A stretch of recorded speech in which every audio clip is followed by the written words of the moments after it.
grande munus, sobre los santos Cirilo y Metodio, Papa León XIII, 1880. A todos los patriarcas, primados, arzobispos y obispos del mundo católico, que gozan de favor y comunión con la sede apostólica. Venerables hermanos, saludos y bendición apostólica. El gran deber de difundir el nombre cristiano fue confiado de manera especial a Pedro, cabeza de los apóstoles, y a sus sucesores. Insta a los papas a enviar mensajeros del Evangelio a los diversos pueblos de la tierra, según lo exijan los asuntos del Dios misericordioso. Por esta razón, enviaron a Agustín a los británicos, a Patricio a los irlandeses, a Bonifacio a los alemanes y a Willebrord a los flamencos, holandeses y belgas. Con frecuencia enviaron a otros hombres a otros pueblos para cuidar de sus almas. Así, en el ejercicio de su deber apostólico, comisionaron a los santos Cirilo y Metodio para que fueran al pueblo eslavo. Mediante su presencia, y más especialmente mediante su labor, esas personas han visto la luz del Evangelio y han sido conducidas de sus costumbres bárbaras a una cultura humana y civilizada. Toda Eslovenia ha continuado celebrando la obra de Cirilo y Metodio, ilustres compañeros de los apóstoles, y la Iglesia romana los ha honrado a ambos con igual fervor. La Iglesia los honró de diversas maneras durante su vida, y en su muerte no quiso prescindir de los restos de uno de ellos. Los bohemios, moravos y croatas solían celebrar sus fiestas religiosas anualmente el 9 de marzo. Desde 1863, Pío IX les concedió permiso para celebrar sus fiestas el 5 de julio y para ofrecer las debidas oraciones en memoria de Cirilo y Metodio. Poco después, durante el Gran Concilio Vaticano, muchos obispos solicitaron humildemente a esta sede apostólica que su culto y la festividad designada se extendieran a toda la Iglesia. Hasta ahora, el asunto ha estado en estudio. Pero debido al cambio en el estatus del gobierno en esas zonas a lo largo de los años, parece una excelente oportunidad para ayudar al pueblo de Eslovenia, cuyo bienestar y salvación nos preocupan profundamente. Por lo tanto, no permitiremos que nuestro amor paternal decaiga. Deseamos promover y acrecentar la devoción a estos hombres santísimos que en su día difundieron la fe católica y rescataron al pueblo eslavo de la ruina y lo llevaron a la salvación. Ahora son nuestros abogados celestiales y nos defenderán con fuerza. Además, para ilustrar con mayor claridad qué clase de hombres proponemos para la veneración y el culto del mundo católico, deseamos presentar una breve historia de sus obras. Los hermanos Cirilo y Metodio, nacidos en Tesalónica, fueron de niños a Constantinopla para estudiar humanidades en la principal ciudad de Oriente. La chispa de genio que ya se percibía en estos jóvenes pronto se hizo evidente. Ambos progresaron rápidamente, especialmente Cirilo, quien se distinguió tanto en sus conocimientos que se ganó el título de el filósofo. Poco después, Metodio emprendió la vida monástica. Bajo la influencia del patriarca Ignacio, la emperatriz Teodora encargó a Cirilo enseñar la fe cristiana a las tribus jázeres que habitaban más allá del Quersoneso. Estas personas habían solicitado el envío de sacerdotes idóneos desde Constantinopla. Cirilo aceptó la misión de buen grado y partió hacia el Quersoneso táurico para, según cuentan algunos, estudiar la lengua del pueblo. Fue en esta época cuando tuvo la fortuna de descubrir los restos del Papa Clemente I. Este valiente mártir fue arrojado al mar por orden del emperador Trajano y posteriormente enterrado con el ancla a la que había sido atado. El ancla, junto con la antigua tradición, facilitó enormemente la identificación de los restos. Con este invaluable tesoro, Cirilo recorrió las ciudades y hogares de los jázaros. En poco tiempo, tras abolir muchas supersticiones, ganó para Jesucristo a estas personas, instruidas por su palabra e impulsadas por el Espíritu de Dios. A la nueva comunidad cristiana, Cirilo dio ejemplo de autocontrol y caridad al rechazar todos los regalos que le ofrecían los habitantes, excepto los esclavos, cuya libertad les devolvió cuando abrazaron el cristianismo. Pronto regresó a Constantinopla para ingresar en el monasterio de Policronio, donde había ingresado Metodio. Mientras tanto, noticias de los grandes acontecimientos que acontecían entre los jázaros llegaron a Rastislav, príncipe de Moravia. Motivado por su ejemplo, negoció con el emperador Miguel III el envío de una misión evangelizadora desde Constantinopla, y su deseo fue concedido. Así, la gran valía de Cirilo y Metodio, demostrada en sus logros previos, junto con su celo por ayudar a sus vecinos, motivó su selección para la misión morava. Al iniciar su viaje por Bulgaria, ya convertida al cristianismo, no desaprovecharon ninguna oportunidad para fortalecer su fe. Al llegar a Moravia, los recibió una gran multitud que acudía con gran deseo y alegría a saludarlos. Sin demora, los apóstoles se esforzaron por imbuir sus mentes con las doctrinas del cristianismo y avivar sus esperanzas en las cosas celestiales. Lo hicieron con tanta fuerza y con tanto celo que en muy poco tiempo el pueblo moravo se entregó a Jesucristo. Gran parte de su éxito se debió al conocimiento que Cirilo tenía de la lengua eslava, adquirido previamente. La influencia del Antiguo y el Nuevo Testamento, traducidos por él a la lengua vernácula, también fue considerable. Todo el pueblo eslavo le debe mucho al hombre que les dio la fe cristiana y con ella las ventajas de la civilización. Cirilo y Metodio también fueron los inventores del alfabeto, que proporcionó a la lengua eslava los medios para una lengua escrita, e incluso se les considera los creadores de la lengua.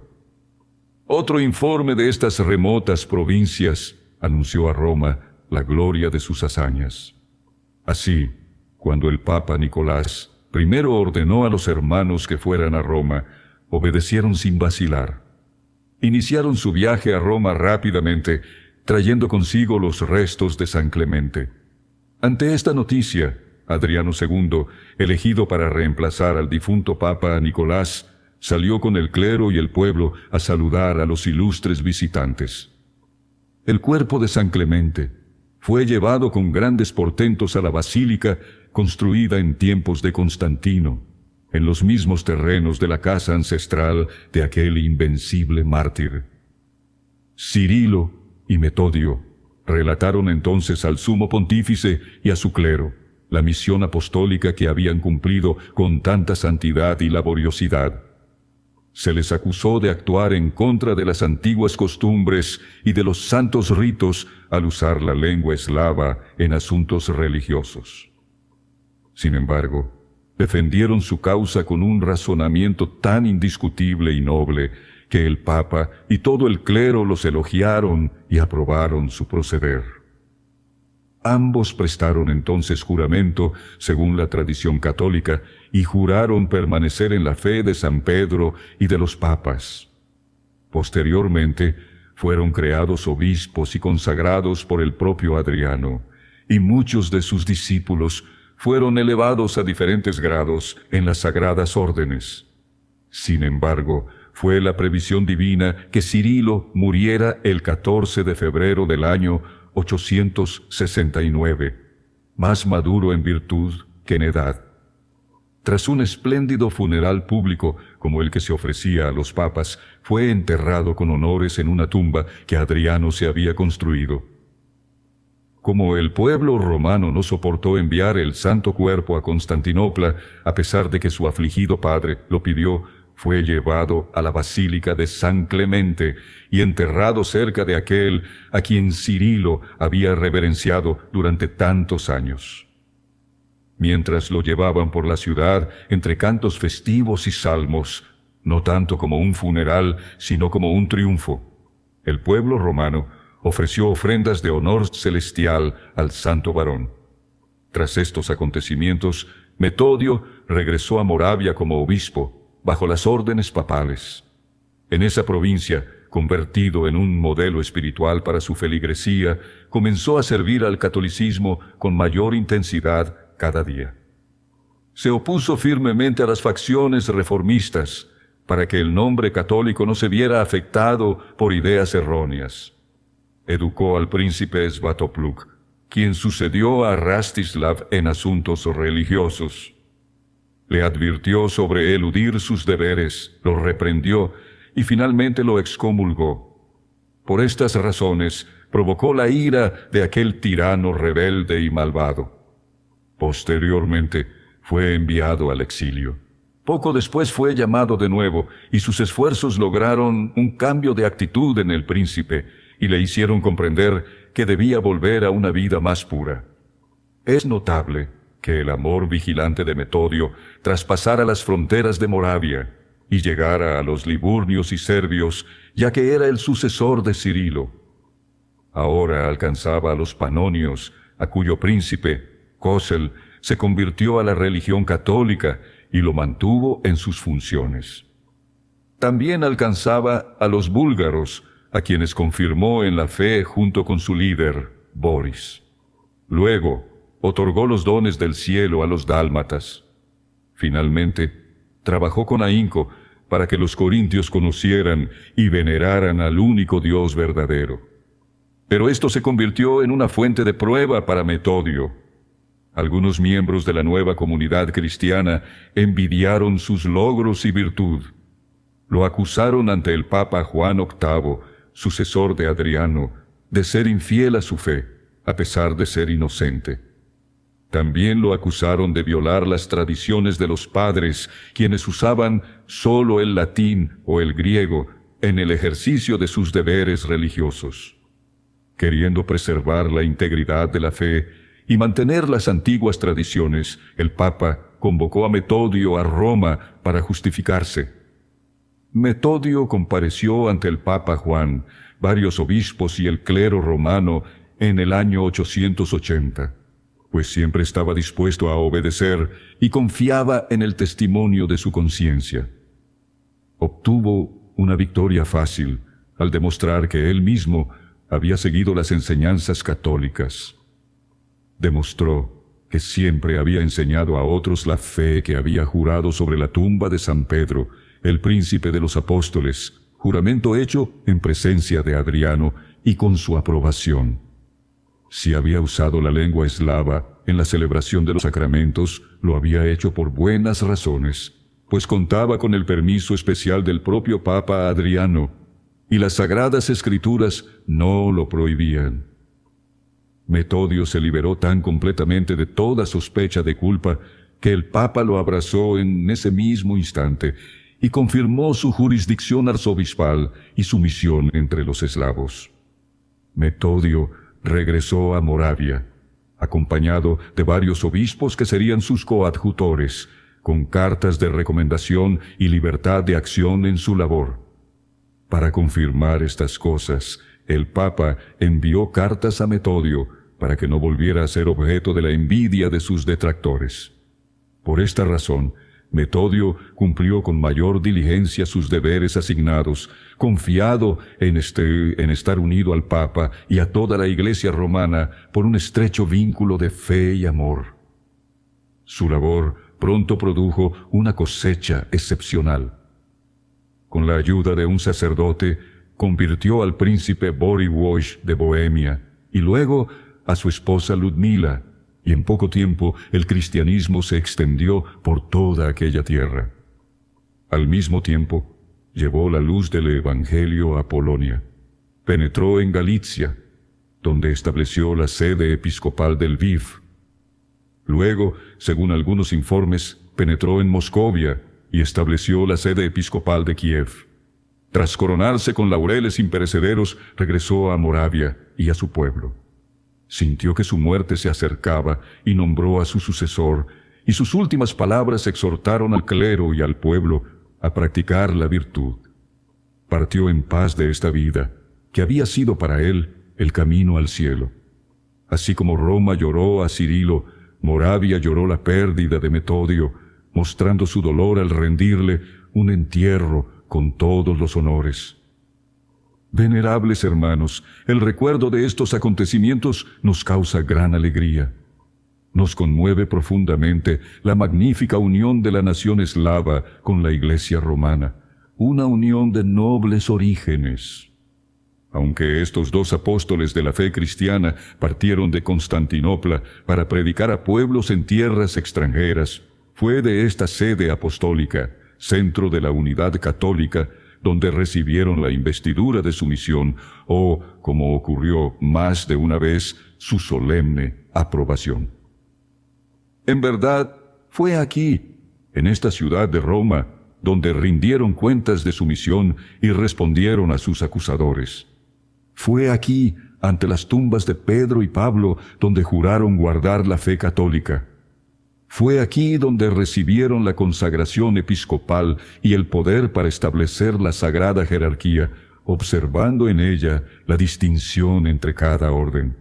Finalmente, fue aquí donde solicitaron y obtuvieron permiso para usar la lengua eslava en los ritos sagrados.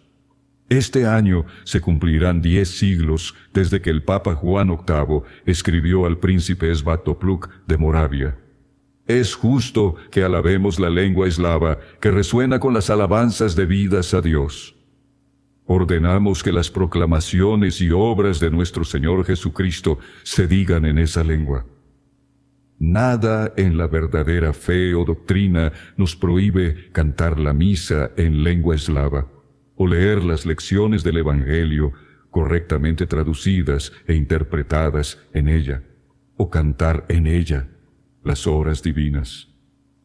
Después de muchos cambios, el Papa Benedicto XIV sancionó esta costumbre en una carta apostólica fechada el 25 de agosto de 1754, siempre que los gobernantes de los pueblos evangelizados por Cirilo y Metodio se lo pidieron. Los papas dieron generosamente de su humanidad en la enseñanza, bondad en el consejo y singular buena voluntad donde quiera que fuera posible. Sobre todos, Rastislav, Svatopluk, Kozel, Santa Ludmila y Boris han experimentado el extraordinario amor de nuestros predecesores.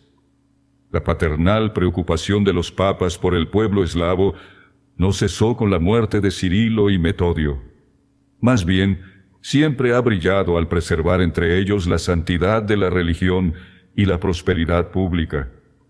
De hecho, Nicolás primero envió sacerdotes de Roma a los búlgaros para educar al pueblo, y también envió a los obispos de Populonia y Ostia para gobernar la nueva comunidad cristiana. Ofreció una respuesta amorosa en las frecuentes controversias de los búlgaros sobre la ley santa. En este asunto, incluso quienes no son partidarios de la Iglesia romana alaban y admiran su prudencia. Tras este calamitoso desacuerdo, debemos alabar a Inocencio III por reconciliar a los búlgaros con la Iglesia católica, y debemos alabar a Gregorio IX, Inocencio IV, Nicolás IV y Eugenio IV por preservarlos en la gracia reconciliada. De igual manera, el amor de nuestros predecesores brilla en sus contactos con los bosnios y herzegovinenses, quienes fueron engañados por malas opiniones. Destacamos especialmente a Inocencio III e Inocencio IV, quienes erradicaron este error espiritual, y a Gregorio IX, Clemente VI y Pío II, quienes anhelaban establecer firmemente los niveles de autoridad sagrada en esas áreas. Inocencio III, Nicolás IV, Benedicto XI y Clemente V no dedicaron ni el último ni el menor de sus cuidados a los serbios, quienes astutamente prepararon engaños para perjudicar la religión, engaños que los papas contuvieron prudentemente. Los dálmatas y los liburnios recibieron un favor singular debido a la constancia de su fe y sus deberes cambiantes. Juan X, Gregorio VII, Gregorio IX y Urbano IV los pusieron como ejemplos para todos. Finalmente, Existen numerosas evidencias de la buena voluntad de Gregorio IX y Clemente XIV hacia la iglesia de Esmirna, que fue destruida en el siglo VI por los bárbaros y posteriormente reconstruida gracias al cuidado de San Esteban I, rey de Hungría. Por esta razón, damos gracias a Dios por brindarnos esta ocasión propicia para agradecer al pueblo eslavo y lograr un beneficio común para él. De hecho, lo hacemos con el mismo entusiasmo que nuestros predecesores. Ciertamente, prevemos y deseamos que la nación eslava aprenda de la gran cantidad de obispos y sacerdotes, que se fortalezcan en la profesión de la verdadera fe, en la verdadera obediencia a la Iglesia de Jesucristo, que comprendan cada día mejor la gran fuerza de bien que emana de las costumbres de la Iglesia católica en la vida familiar y en todos los órdenes de gobierno. Ciertamente, estas iglesias justifican las muchas y grandes preocupaciones que mostramos hacia ellas. Nada deseamos más que tomar las medidas apropiadas para su bienestar y prosperidad, y que todas sus relaciones con nosotros estén en perpetua armonía. Este es el mayor y mejor vínculo de seguridad. Queda por ver a Dios, rico en misericordia, contemplar nuestros planes y favorecer lo que hemos comenzado. Mientras tanto, tenemos a Cirilo y Metodio, los maestros de Eslovenia, como intercesores ante Él. Así como deseamos promover su veneración, también confiamos en su futuro patrocinio celestial. Por lo tanto, decretamos que el 5 de julio se reserve en el calendario de la Iglesia Romana Universal, según lo ordenó Pío IX. En este día se celebrará anualmente la festividad de los santos Cirilo y Metodio, con el oficio y la misa propios de un doble rito menor, según lo aprobado por el Santo Concilio. Y les encomendamos a todos ustedes, venerables hermanos, la publicación de esta carta. Ordenen a todo sacerdote que celebre el oficio divino, según los ritos de la Iglesia romana, que observe todo lo prescrito en esta carta en cada iglesia, provincia, ciudad, diócesis y monasterio.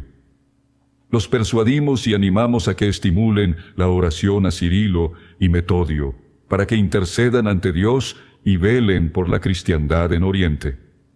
Que haya constancia en todos los católicos y la voluntad de reconciliar a todos los disidentes con la verdadera Iglesia. Mandamos que esto se establezca y fije como está escrito arriba, no obstante las constituciones del Papa San Pío V y otros documentos apostólicos sobre la reforma del breviario y del misal romano, u otros estatutos y costumbres, incluso muy antiguos, o cualquier otra cosa en contrario. Como prenda de nuestros buenos deseos y del favor divino, venerables hermanos, impartimos con amor nuestra bendición apostólica a cada uno de vosotros, a todo el clero y a todas y cada una de las personas encomendadas a vuestro cuidado.